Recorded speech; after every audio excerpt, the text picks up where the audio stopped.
Okay, so for at least a couple days, we're gonna take a little break from locomotives, and we're gonna look at doing some vehicles.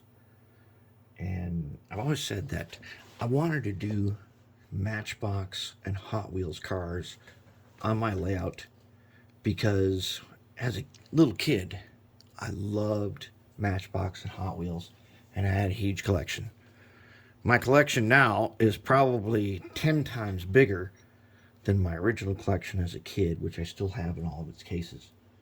So I want to show you a couple things.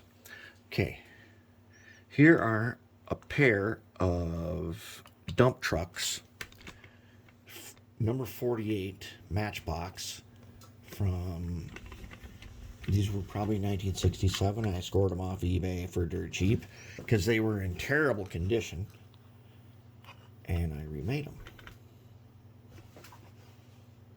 And they turned out pretty cool. D500, I had to research the trucks and take them apart, and they're die cast, and they've got some super cool details on them. Let's see if I can show you one of the coolest details that these die cast models have. All right, give me something I can focus on. Okay, right there. No. Okay. It says Dodge. There's some letters above it. I could have done a better job, but it says Dodge on here. This is Dodge dump truck. And I looked at a bunch of pictures online to find the D500 dump truck. And so one of these had its dumper terribly bent out of shape, and I reformed it and everything. And then one of them was missing an entire axle of wheels, and the wheels were in terrible shape. So what I did was, remember when we made that side frame for the C40-8 that was missing one, and we used that remelt stuff? Well, I took one of my Magnuson kits, and this one happens to have dualies and wheels, and I used the remelt, and I made a set of wheels. So I made actually two sets. Here's another set. This set didn't turn out as good. It's actually kind of crappy. But so I figured out that remelt will do you right for two castings, and then you gotta remelt it.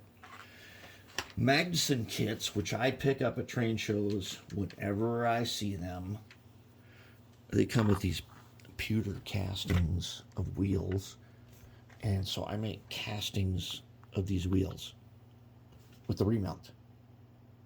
Now one of these days I might take the HS3 silicone and make a good mold so I can make a lot more of them, because this kit, now that I've opened it and got it ready, I've started working on it. There's the cab. But I do not want to use these good wheels just straight out, because I want to keep making castings. Because these 1967 number 48 dumper truck, boy, it turned out great. And I used some brass rods for the axles, so they do turn. And I fixed the dumper so it dumps, and it's got a brass rod in it. Fixed the windshield and everything. But on the layout, it looks good.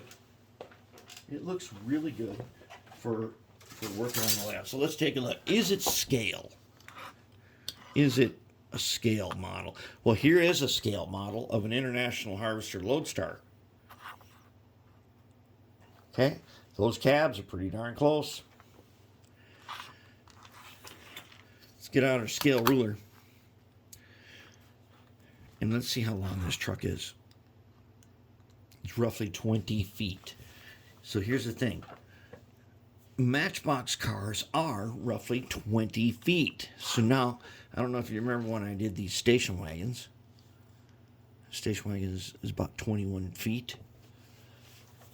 And so I measured up my old I measured up my grandpa's car, which is a 72 Dodge 4-door Polara, and it measured out at 19 and a half feet. And this one is 21, and it is not terribly, that's not too bad. What I don't like are totally scale cars. They always look small to me. And that's because of the uncanny valley. We've talked about uncanny valley many times. It's the point where things get too real that they become repulsive. But most modelers are expecting to see a Matchbox size car. Now, if it's way, way too big, it's going to look weird. And I've seen Matchbox cars on layouts that look awful. Matchbox and Hot Wheels, no thought was put in to putting them out. But this car, when I put a picture of this on Facebook and a couple years ago, and a bunch of people said, "Hey, that was my mom's car when I was a kid." Yeah, that's pretty good. And then here's the other one, and it's also like 20. It's like 20 feet. And hey, it's a dirty old station wagon. Looks great. Now, as long as I don't put the station wagon and the dump truck parked next to each other, I can put this somewhere and it will not appear out of place. And so these wheels were easy to make. And these Matchbox old school die casts from the 60s and early 70s have so much detail on them that all you need to do is bring it out. This grill, I looked at every picture, they're almost always white. Sometimes they were red. But it turned out excellent. That turned out nice. I'm going to show you the painting techniques for these later, because there is a really good painting technique for them. Now, coming up, we're going to do these two guys. N600 tow trucks. All right, I've already got the paint stripped, and all I got to do is I got to take them apart. Now, these guys got a wire for their wheels, and we're going to put these kinds of wheels on them. And then we're going to fix this glass and everything, polish it up and put it back together. And I haven't decided on a paint scheme yet. I've been looking at paint schemes for these. Some of them are pretty elaborate. We're going to think of something cool. If they're going to be coming up, we're going to do those. But now I want to go back to the resin kit. Here is the International Lodestar cab. Now this cab is just a little out of proportion for that truck, the grain truck. There are other versions, so I'm going to have to keep searching for different years to find out what year that this first came out, and maybe it was just slightly bigger like this. Here's one that I worked on many years ago, and it looks like crap because I didn't know how to do it. Simple alcohol is going to wash all that crap off, where I tried to make it look cool, and it doesn't. We're going to fix that guy up. Okay, so to do this, you're going to need some tools. If you're going to do resin kits, and I love resin kits because when done right, as you can see all them white lines and stuff? I'm going to show you what they're for and why. When resin kits are done right, they are spectacular. They're as good or better than die-cast kits. And I'll tell you what, take a look at this die-cast N600. If you see on the front there, it says diesel. That's some good detail. These old kits, they were covered in thick enamel. They had some details that were kind of lost when the paint was applied. And since we're going to use acrylics, especially, we're going to use contrast paint. That detail is not going to be lost anymore. So tools you need. Mainly, you need a set of these wood handle. These are called clay sculpting tools. And the one in particular used the most often has a point and a cup. And the cup has kind of a razor sharp edge. And sometimes you can get a set that also contains these steel, they're like dental picks. All right. So the method goes like this. You take the resin kit, right? And You always use the point first. Never use this tool first. And I'll tell you why.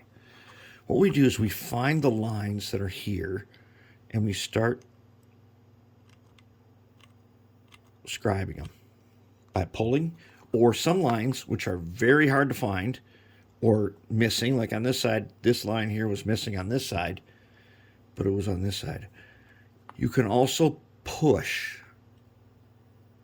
Okay, you very lightly, you're going to figure out to push and pull, and you're going to trace every detail. Everywhere. I'm going to do this entire grill and these headlights pretty quick here. But you got to trace every detail and make a trough in there.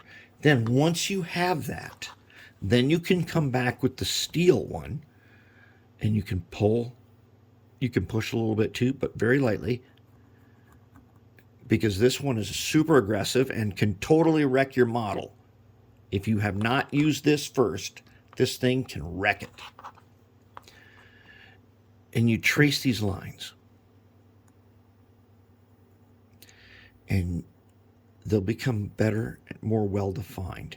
Because ultimately, if we look up here, you see that the lines around the door? When we paint this with contrast paint, the door lines are going to pop out. That is what we want. We want the lines on the resin kit to pop out. If you use this just straight out of the box the way it is, it's going to look not that good. But if you start tracing this and spend some time detailing it, I'll tell you what, these resin kits are amazing. I've kind of been saving these. Fortunately, I have two of these. I want to get one all traced out and then use some HS3 silicone mold making so I can make some more cabs, because they don't make these kits anymore. And I want to be able to make more of these cabs because they're so cool. And there are many different trucks. So all of this grill work is going to get traced out first by this and then by this. And I'm going to have a very detailed grill and very detailed truck. And then the contrast paint's going to fill in them lines, it'll make them a little darker, so it gives it tons of relief. We'll have to figure out the windshield painting method. Now, it comes with instructions that tells you how to do it, but I have seen some of these from some exceptionally good modelers where they use a different method that makes a better windshield. We're going to figure that out, and we're going to do that. And as you can see, there's not a lot of chrome. I used to chrome everything because I didn't know better that those things, that front window, has got a rubber gasket around it. For that, we use some artist pens. We use some of these artist pens. They come in a bunch of, you get a pack of them, they come in different sizes. One of them is a B. This is an F. So this point looks like that. But the B is a brush. And I use that brush a lot for tracing around the insides of things, where I can make the insides of things. On this one, we'd be using something like this B, or this, what is this, an F? We'd be using something like this F. And we'd probably be tracing around. And right now it's not going to do anything. But we would be tracing around some of these gaskets with that to get the gaskets. This thing's going to be super cool. These dump trucks turned out so excellent. And that's why I want to use Matchbox cars. Because it's one of the things where they say, oh, you can't do that. And then the people who do it anyways, they get ridiculed for using them. We're not going to do that. We're going to use them. I want the whole layout to have Matchbox cars everywhere, done in the way, as a kid, as a little kid that's 5 years old, this is what I envisioned this dump truck to look like. Now, it didn't look like this coming out of the box, but that was the vision in my head. That the dump truck was so cool that it was a dump truck. Every little kid loves them, dump trucks. And now I'm able to recreate what I thought when I played with these as a kid. I'm going to show you how to do that. This will be the first in this playlist.